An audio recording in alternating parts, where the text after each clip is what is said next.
Trump, Zelensky और Netanyahu इनकी मुलाकात होती है और इनकी मुलाकात 2023 के बाद शायद पहली बार है। ऑन कैमरा पहली बार है, लेकिन इस बात के मायने बड़े सारे निकाले जा रहे हैं। आपको कुछ दिन पहले की घटना याद है, जब ट्रंप के करीबी मित्र लिंडसे ग्राहम की मौत हुई थी और लिंडसे ग्राहम की मौत के पीछे ईरान और रूस का संयुक्त रूप से हाथ बताते हुए मीडिया के अंदर खबरें चलने लगी थी। इस पर हमने एक कवरेज सेशन भी किया था, आज से 2 हफ्ते पहले की बात है। फिर हमने आपको यह जानकारी भी दी थी कि जिस तरह से स्ट्रेट ऑफ हॉर्मुज में दिक्कत हो रखी है, ऐसे ही स्ट्रेट ऑफ कर्च में, जो कि सी ऑफ अजोब और ब्लैक सी को जोड़ता है, वहां पर भी स्ट्रगल्स हो रहे हैं। हमने उसके ऊपर भी आपको एक जानकारी दी थी आज से 11 दिन पहले। हमने आपको यह जानकारी जिस समय दी, उसी समय एक घटना घटी और वो घटना थी कि यूक्रेन ने यहां से बैठ करके कैस्पियन सागर में एक जहाज को निशाना बनाया। कैस्पियन सागर जो ईरान को रूस से जोड़ता है, रूस और ईरान को कनेक्ट करने वाले इस रास्ते में जहां यूक्रेन का कोई लेना देना नहीं है, यूक्रेन ने यहां चलते हुए एक ईरानियन जहाज को निशाना बनाया जिसमें एक सेलर की मौत हो गई। अब तार जोड़ते जाइए। ईरान से झगड़ कौन रहा था? इजराइल और अमेरिका। ये एक अलग मोर्चे पे लड़ाई चल रही थी। एक मोर्चा और चल रहा था यूक्रेन और रूस का। इस मोर्चे के साथ मिलन हो चुका है। इस बात की पुख्ता पुष्टि कब हुई? जब आज से 4 दिन पहले मैंने आपको एक जानकारी दी थी कि रूस ने ईरान को कोमेटा एम नाम की एक टेक्नोलॉजी दी थी, जिसके चलते रूस के बताए निशाने पर ईरान ने सीआईए के ठिकाने यानी अमेरिकी ठिकानों को निशाना बनाया था। मतलब अब जो पर्दे के पीछे था कि रूस मदद कर रहा है ईरान की, अब वो सबके सामने हो गया है। ऐसे में यूक्रेन और इजराइल का युद्ध जुड़ने लगा है, यानी दो अलग अलग जगहों पर चल रहा जंग अब ओवरऑल रशिया के अगेंस्ट खड़ा हो गया है। यानी कि रूस जो लड़ाई लड़ रहा है, वो लड़ाई यूक्रेन से है और वाया ईरान अमेरिका से है। तो ओवरऑल रूस दोनों ही मोर्चों पर सक्रिय है। अगर ऐसा है, तो ऐसे में ईरान का यूक्रेन को धमकाने वाला स्टेटस आ चुका है। मतलब ईरान अब यूक्रेन को भी टारगेट बनाने के लिए तैयार है। ऐसे में ईरान और यूक्रेन होना हो या ईरान वर्सेस इजराइल होना हो, यूक्रेन वर्सेस रशिया होना हो या यूक्रेन वर्सेस ईरान होना हो, ओवरऑल दो बड़ी पार्टी हैं, अमेरिका और रूस।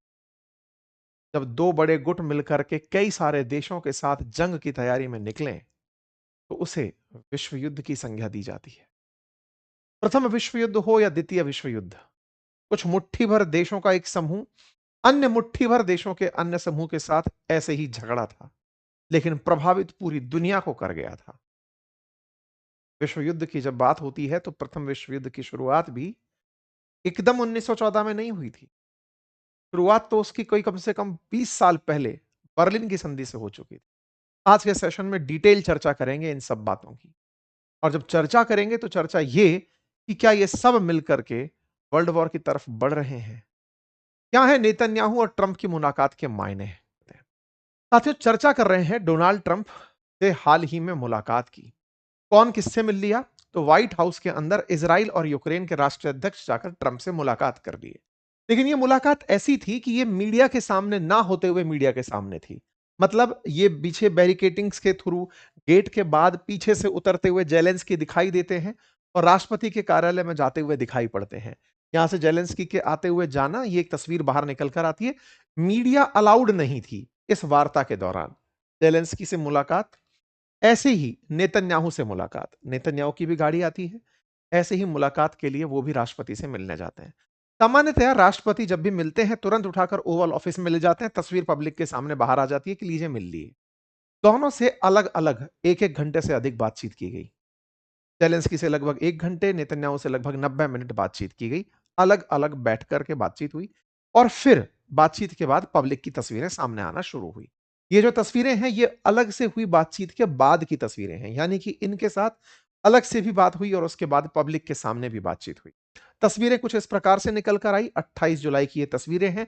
प्रधानमंत्री कार्यालय की तरफ से तस्वीरें यूं जारी की गई, जिसमें नेतन्याहू बड़े ही कंफर्टेबल अंदाज में राष्ट्रपति के सामने पैर पर पैर रखकर बैठे हुए दिखाई दिए, जिसको काफी ज्यादा ईरान की तरफ से ट्रोल किया गया कि नेतन्याहू इतने कंफर्टेबल हैं ट्रंप के सामने, क्योंकि युद्ध तो बोले मैं ही करा रहा हूं। खैर, जो भी है, इस तरह की तस्वीरों के मायने निकाले जाने शुरू हुए। आपको याद होगा कुछ दिन पहले जेडी वेंस का एक बयान बहुत ज्यादा चर्चित था, जिसमें वो इजराइल से कह रहे थे कि तुम मानते क्यों नहीं हो, हमारे बिना या अमेरिका के सिवाय तुम्हारे साथ कोई नहीं है नेतन्याहू के साथ। लेकिन इस तस्वीर के आज मायने दर्शाते हैं कि इजराइल ने दोनों को ही एक टाई में लाकर टाई कर दिया है। मतलब ये कि नेतन्याहू यानी कि इजराइल इतना शक्तिशाली राष्ट्र बनकर उभरा है कि अमेरिकी राष्ट्रपति और उपराष्ट्रपति दोनों उसकी सुर में आकर सुर मिला रहे हैं और लगातार बीते कई दिनों से ईरान पर बम बरसा रहे हैं। आपको याद होगा कि अमेरिका और ईरान तो संधि कर बैठे थे पाकिस्तान की मदद से। पाकिस्तान विश्व पटल पर समझौते के लिए मध्यस्थ की भूमिका में उभर कर सामने आया था, लेकिन वो मध्यस्थता इजराइल ने टिकने नहीं दी। लगातार 2 हफ्ते से अधिक समय हो चुका है अमेरिका ईरान पर रोज बम बरसाता है। बीते 2 दिन से उसने छोड़ रखा है कि ठीक है फिर बरसाएंगे, लेकिन अब जाकर खबर आती है कि इजराइल की तरफ से अमेरिका को कुछ पिन पॉइंट जगह बताई गई हैं, कुछ ऐसे पहाड़। ट्रंप उनको पब्लिक में भी बता दिए कि अब इनको निशाना बनाएंगे हम। वो कौन सी जगह है उसकी भी मैं आपके सामने चर्चा करूंगा। यहां पर तस्वीरों में नेतन्याहू मिलने से पहले अपने सलाहकारों से मिलते हुए उनकी तस्वीरें आती हैं, और मिलने के बाद में फिर आप मिलकर के ट्रंप से मुलाकात करते हैं, ये जारी चर्चा निकलती है। ऐसे ही यूक्रेन के राष्ट्रपति जेलेंस्की की भी मुलाकात अमेरिकी राष्ट्रपति से होती है, जहां पर वो पैट्रियट मिसाइल की बात करते हुए पाए जाते हैं कि सब पैट्रियट मिसाइल हमें दें। ये वो बातें हैं जो पब्लिक में आई, लेकिन जो इन्होंने पर्दे के पीछे बातचीत करी, जो बाहर नहीं निकल कर आई, उनसे ही कयास लगाए जा रहे हैं।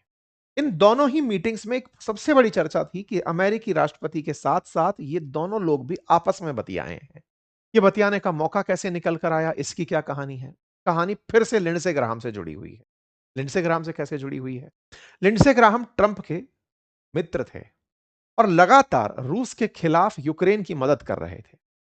यूक्रेन की मदद के लिए ही वो एक बिल लेकर आ रहे थे, जिसमें रूस से तेल खरीदने वाले देशों पर 100% तक टैरिफ लगाने की बात कही गई थी। आपको ध्यान होगा ये 500% टैरिफ की बात कर रहे थे। कहा जाता है कि लिंडसे ग्राहम को, जो कि सीनेटर थे, अमेरिका के सीनेटर थे, सांसद थे, 100 में से एक थे। 100 सांसद होते हैं सीनेट के अंदर अमेरिका में, उनमें से एक ये थे जो कि सत्ता पक्ष और विपक्ष दोनों के सांसदों को साथ लेकर, बाई पार्टीशन सांसदों को साथ लेकर रूस से तेल खरीदने वाले देशों पर 500% तक टैरिफ की मांग कर रहे थे। लिंडसे ग्राहम तो नहीं बचे, लेकिन 86 सांसदों ने इनके सुझाए हुए बिल पर दस्तखत कर दिए हैं। 100 में से 86 सांसद जो उच्च सदन के हैं, सीनेट के हैं, उन्होंने ये कहा है कि 100% टैरिफ लगना चाहिए उन देशों पर जो रूस से तेल खरीदते हैं। यानी कि लिंडसे ग्राहम यूक्रेन के इतने कट्टर समर्थक थे। ये वही व्यक्ति हैं जो इजराइल के समर्थक थे। इजराइल के लिए सऊदी अरब हो, गल्फ की कंट्रीज हो, अमेरिका हो, इनको लगातार मना के चल रहे थे कि ईरान से लड़ना क्यों जरूरी है। तो ये वो व्यक्ति थे जो दोनों के लिए, यानी यूक्रेन के लिए और इजराइल के लिए, अमेरिका के परम मित्र थे। मतलब अमेरिका में अगर इन दोनों का कोई प्रबल व्यक्ति बैठा था तो लिंडसे ग्राहम था। और इस लिंडसे ग्राहम को रूस या ईरान ने मार दिया, ये सुर्खियां बहुत वायरल हुई, क्योंकि इनके जिंदा रहने से असली नुकसान रूस का हो रहा था और दूसरी तरफ ईरान के ऊपर हमला हुआ वो सबने देखा। लिंडसे ग्राहम की मौत होती है। लेकिन आज चर्चा क्यों कर रहा हूं? क्योंकि लिंडसे ग्राहम का आज फ्यूनरल था। मतलब जिसमें ये मुलाकात किए, वो असल में फ्यूनरल का कार्यक्रम था। लिंडसे ग्राहम के मरने पर हमने पूरा डिटेल सेशन किया, जिसमें ये लोग मुलाकात किए। उसकी तस्वीरें आपके सामने हैं, वॉशिंगटन डीसी की तस्वीरें हैं। आप कहेंगे मर जब इतना पहले गए तो अब फ्यूनरल क्यों? प्रक्रियाएं हैं, राजकीय शोक का तरीका है, और इस प्रकार से लिंडसे ग्राहम की मौत के बाद ये फ्यूनरल कार्यक्रम था, और उसमें नेतन्याहू और यूक्रेन से जेलेंस्की दोनों पहुंचे थे, क्योंकि ग्राहम के मित्र थे। यहां पर राष्ट्रपति और राष्ट्रपति के साथ में आपको यूक्रेन के जेलेंस्की और नेतन्याहू बैठे दिखाई दे सकते हैं। ये उस फ्यूनरल की तस्वीरें हैं, जुलाई 28 की तस्वीरें, कल की तस्वीरें जो आप देख रहे हैं। इसी जगह पर आप पुतिन और जेलेंस्की की जेलेंस्की और नेतन्याहू की बातचीत को भी ऑब्जर्व कर सकते हैं। इन्हीं ने जाकर के फिर ट्रंप को बताया कि साहब हम पहले भी कह रहे थे कि आपके मित्र को मारने वाला कौन था। हमारे लिए ही आपके मित्र ने अपनी जान गंवाई है, ये समझाने का प्रयास था। तो क्या अमेरिका इनकी बातों में आ गया? बहुत हद तक आ चुका है। मतलब समझिए कि अब इजराइल और यूक्रेन एक साथ लिंडसे ग्राहम के पॉइंट से अमेरिका को यह समझाने का प्रयास कर रहे हैं कि इजराइल और यूक्रेन एक ही तरफ हैं। अब उनकी जंग असल में रूस और ईरान से हो रही है। तो इसका मतलब विश्व युद्ध के अंदर जो अलग अलग मोर्चों पर युद्ध चल रहे थे, वो अब एक ही जगह सिमटते हुए आ रहे हैं। हमें लग रहा था रशिया यूक्रेन चल रहा था, अचानक ईरान इजराइल शुरू हो गया। नहीं, अब ये युद्ध भी आपस में जुड़ते चले जा रहे हैं। दुनिया में फिर से 1914 जैसे माहौल बन रहे हैं, प्रथम विश्व युद्ध जैसे माहौल बन रहे हैं। जब प्रथम विश्व युद्ध की बात होती है तो कहा जाता है कि प्रथम विश्व युद्ध 1914 में शुरू हुआ। वास्तविकता में 1878 के अंदर जो बर्लिन संधि हुई, जिसमें बोस्निया हर्जगोविना का प्रशासन उठाकर ऑस्ट्रो हंगरी को दिया गया था, लेकिन वहां के चाहने वाले लोग जो कि स्लाव थे, वो सर्बिया के साथ जुड़ना चाहते थे। कहते हैं कि इसी संधि से असली युद्ध के जड़ पनप गई थी। इसी के चलते हुए 1908 में ऑस्ट्रो हंगरिया ने इस क्षेत्र पर कब्जा कर लिया, जिससे पूरे बाल्कन क्षेत्र में तनाव बढ़ गया। वही सेम बात, राष्ट्रवाद, साम्राज्यवादी महत्वाकांक्षाएं, सैन्य गठबंधन, असर यह हुआ कि प्रथम विश्व युद्ध आपके सामने आ गया।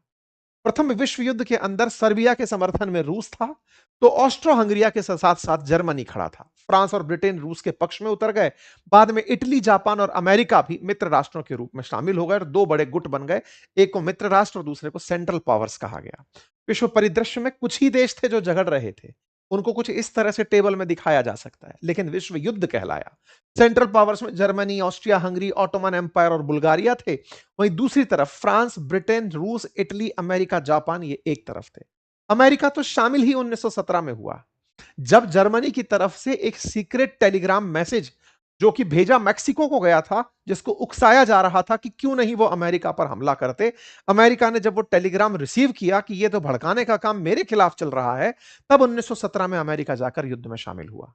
1878 से आग लग चुकी थी, 1914 में जाकर के वो एग्जीक्यूट हुई थी। ऐसे ही गुट बनते चले गए थे और ये गुट की सुगबगाहट फिर से चल रही है। इस युद्ध के अंदर कई पहली बार बहुत सी चीजें हुई, टैंकों का उतरना, जहरी गैस का इस्तेमाल होना, पनडुब्बियों का इस्तेमाल होना, तमाम वो चीजें होना, फाइनली जर्मनी का सरेंडर करना, ये सब हुआ।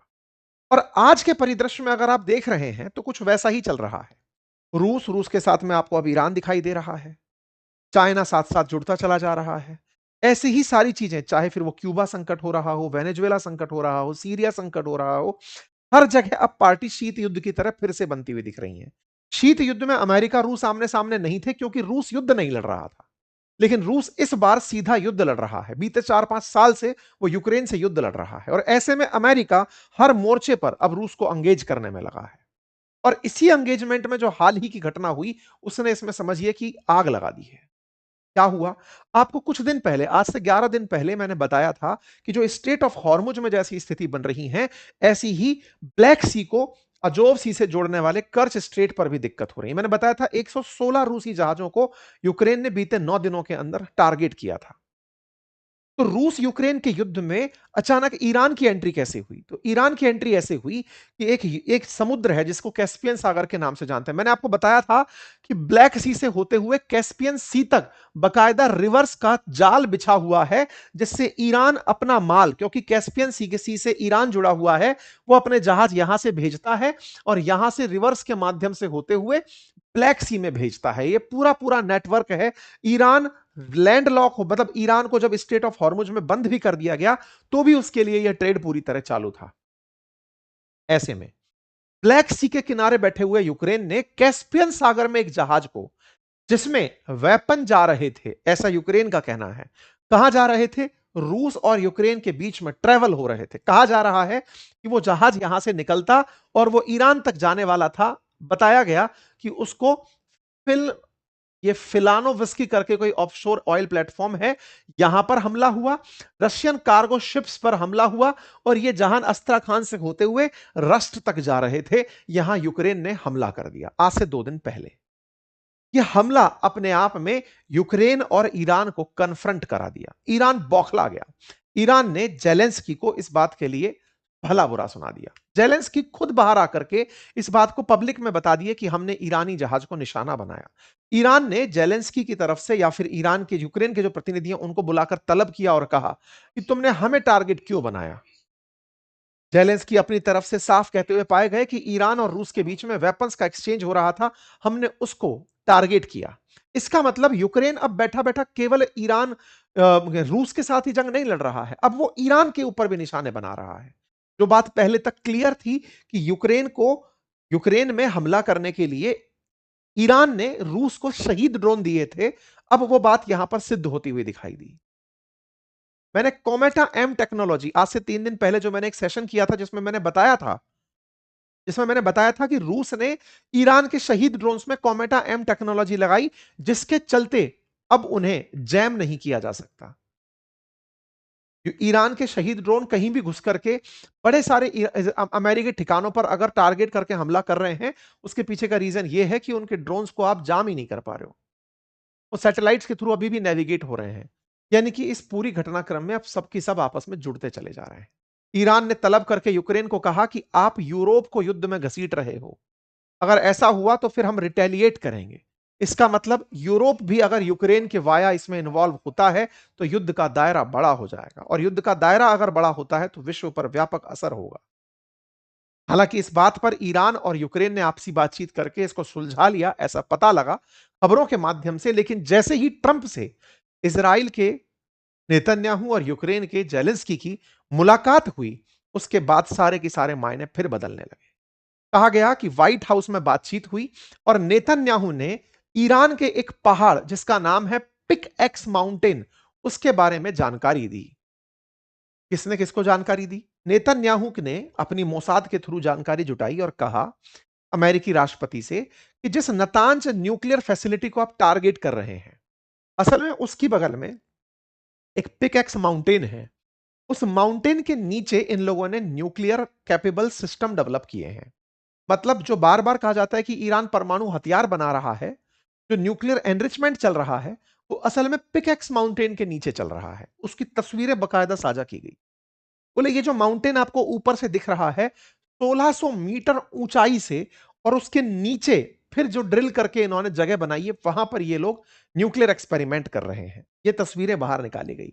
इसराइल ने अमेरिका से कहा कि इस पिक एक्स माउंटेन के नीचे ही इनकी न्यूक्लियर फैसिलिटी कुछ इस प्रकार से बनी हुई। अगर इतना ऊंचा पहाड़ 1600 मीटर ऊंचा पहाड़, अमेरिका कैसी भी मिसाइल चला ले, वो इन जगहों पर जाकर के निशाना नहीं लगा पाता। कोई भी मिसाइल इतना अंदर तक घुस करके वार नहीं कर पा रही। बोले इन्होंने पहाड़ के नीचे पूरा अंडरग्राउंड सिटी बसा रखा है, जहां पर इनका न्यूक्लियर एनरिचमेंट न्यूक्लियर वेपन के लिए चल रहा है। ट्रंप ने इस बात को एक्सेप्ट किया। डोनाल्ड ट्रंप ने नई वार्निंग ईरान को दी और कहा कि पिक एक्स माउंटेन और हमें वहां पर स्ट्राइक करनी होगी। जुलाई 28। आप कहेंगे सर ऐसे बता के स्ट्राइक करेंगे तो वो तो लोग भाग जाएंगे। वास्तविकता में ये इतनी बड़ी फैसिलिटी है कि जानबूझ करके भी भागा नहीं जा सकता। हो सकता है कि ये केवल इसीलिए वार्निंग दी गई हो कि निकलो यहां से, निकलोगे तो टारगेट बना देंगे। लेकिन अब यह पब्लिक के सामने आ चुका है कि भाई जैसे भारत को पता है पाकिस्तान के बारे में कहूटा, ऐसे ही इजराइल ने अमेरिका को पिक एक्स करके जो माउंटेन है उसके नीचे की जानकारी दे दी है कि सर यहां पर हमला करो, यहां पर सारा सेटअप बैठा हुआ है। ट्रंप ने कल के दिन पब्लिकली इस बात को बता दिया। इसका मतलब युद्ध के अंदर अब पार्टीज बनना शुरू हो चुकी। रूस और ईरान खुल के सामने आ चुके हैं। अमेरिका यूक्रेन और इसराइल के साथ आ चुका है, और इस तरह से साथ आया है कि आने वाले समय में ना केवल यूक्रेन की हिफाजत होगी, बल्कि इसराइल के साथ मिलकर के सारे कार्य किए जाएंगे। जहां तक बात हो यूक्रेन की, तो जो 100% टैरिफ वाली बात है, उसको 86 सांसदों ने साइन कर दिया। ये बड़ा नंबर है। 12 ही केवल अगेंस्ट में गए, 86 सांसदों ने रूस से तेल खरीदने वाले देशों पर 100% टैरिफ लगाने पर साइन कर दिए हैं। इसके बाद रिप्रेजेंटेटिव्स जो हैं उनके पास जाएगा, हाउस ऑफ रिप्रेजेंटेटिव्स के पास, और अमेरिकी राष्ट्रपति के पास मिल जाएगा। लेकिन यह बड़ा नंबर है। एक और मोर्चा खुला है, और वो खुला ये कि यूएस और सऊदी की फोर्सेस ने मिलकर के इराक में हमला कर दिया है। ये आज की ताजा खबर है, और उस खबर का मायना यह निकला गया है कि 20 लोग मारे गए। इस पर इराक में हमला होने पर इराक तो बौखलाया ही, ईरान भी बौखला गया, क्योंकि असल में इराक के अंदर ईरान के सपोर्टर्स काम कर रहे थे। इतने मोर्चे खुल चुके हैं। इन सारे मोर्चों में जो सुगबुगाहट है वो इस बात की, युद्ध का दायरा बढ़ता जा रहा है। अब ये कितने साल लेता है नहीं पता, लेकिन शायद इस युद्ध को शांत करने के लिए कोई बहुत भीषण हादसा, कोई भीषण दुर्घटना या कोई भीषण हमला शायद हो, और तब जाकर ये पूर्ण विराम तक पहुंचे। बाकी आप लोगों को क्या लगता है? अपनी राय कमेंट बॉक्स में जरूर बताइए। चैनल पर नए हैं तो सब्सक्राइब कर लीजिए।